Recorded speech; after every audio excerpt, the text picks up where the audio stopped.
अनन्या अपना 13वां जन्मदिन मना रही थी। पूरे मोहल्ले को उसके जन्मदिन पर बुलाया गया था। उसके स्कूल के दोस्त भी वहाँ पर मौजूद थे। जल्द ही केक काटने का समय आ गया। जन्मदिन के गाने की आवाज गूंज उठी। पूरी मेज उपहारों से भरी हुई थी। उन उपहारों में से एक उपहार अलग रखा हुआ था। वो एक मुलायम लाल कपड़े से ढकी एक बड़ी टोकरी थी। उसने कपड़े के नीचे से एक हल्की आवाज आती हुई सुनी। टोकरी के अंदर क्या था, ये देखने के लिए अनन्या ने कपड़ा हटा दिया। कपड़ा हटाते ही एक भौंकने की आवाज आई। यह एक छोटा डॉगी था। अनन्या का चेहरा खिल उठा।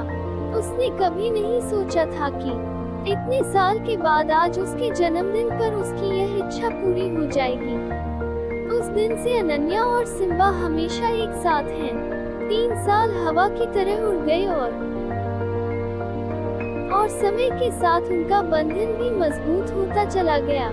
उसके घूमने से लेकर खाने तक अनन्या ने सिम्बा की हर जरूरत को पूरा करने की पूरी जिम्मेदारी अपने ऊपर ले ली। अनन्या उसके बिना एक दिन भी रहने की कल्पना नहीं कर सकती थी और उसने कभी नहीं सोचा था कि उसे उससे कभी दूर भी होना पड़ेगा। लेकिन किस्मत को कुछ और ही मंजूर था। अनन्या को अपने शहर से दूर एक प्रतिष्ठित स्कूल में दाखिला मिल गया था। हालांकि यह एक गर्व की बात थी, लेकिन वो जानती थी कि इसका मतलब है सिम्बा को छोड़कर जाना। उसने सिम्बा को अपने साथ ले जाने के लिए अपने माता पिता को समझाने की बहुत कोशिश की, लेकिन यह संभव नहीं था। असहाय और दिल टूट जाने पर सिम्बा ने रोते हुए अनन्या को विदाई दी, जो शायद यह अच्छी तरह जानता था कि वो अब लंबे समय तक वापस नहीं आएगी। कुछ महीने बीत जाने के बाद भी अनन्या अभी भी दुखी थी। एक दुर्भाग्यपूर्ण रात उसे अपने पिता का फोन आया। उनकी आवाज सुनकर ही वह बता सकती थी कि उनकी आवाज दुख और अपराध बोध से भरी थी। सिम्बा घर से भाग गया। उसके पिता ने कांपती हुई आवाज में कहा। सिम्बा के मासूम चेहरे को याद करते ही वो बहुत दुखी हो गई। वो गहरी उदासी के बोझ तले दबने लगी, जो हर गुजरते पल के साथ बढ़ती जा रही थी। एक हफ्ते बाद वो अपने घर आई।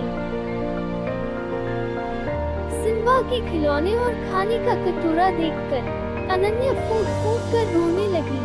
पार्क में उनके साथ साथ टहलने, रस्सी लाने का खेल खेलने की यादें उसके मन में हर समय आती रहती।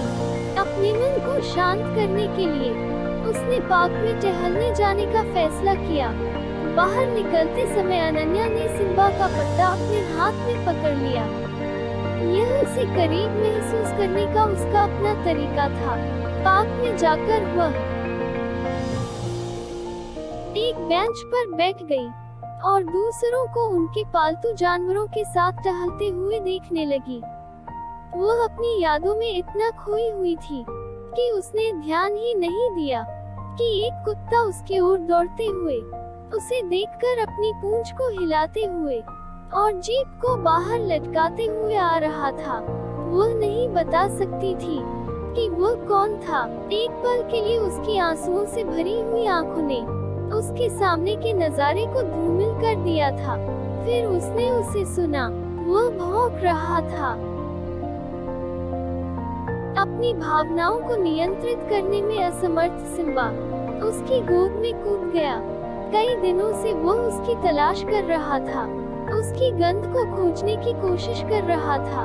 शायद उसने भी यही सोचा था कि वो उसे अब फिर कभी नहीं देख पाएगा, लेकिन वो वही थी और उसका इंतजार कर रही थी। सिम्बा रिड़ियाते हुए उसका चेहरा चाटने लगा। ऐसा लग रहा था जैसे कि वह उसे आराम देने की कोशिश कर रहा हो। उसे संभलने में कुछ मिनट लगे। जैसे ही अनन्या ने उसे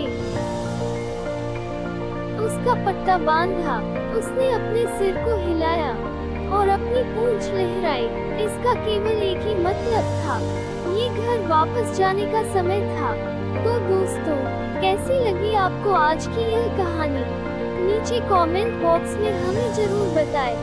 वीडियो अगर पसंद आए तो लाइक करें, चैनल को सब्सक्राइब करें। धन्यवाद।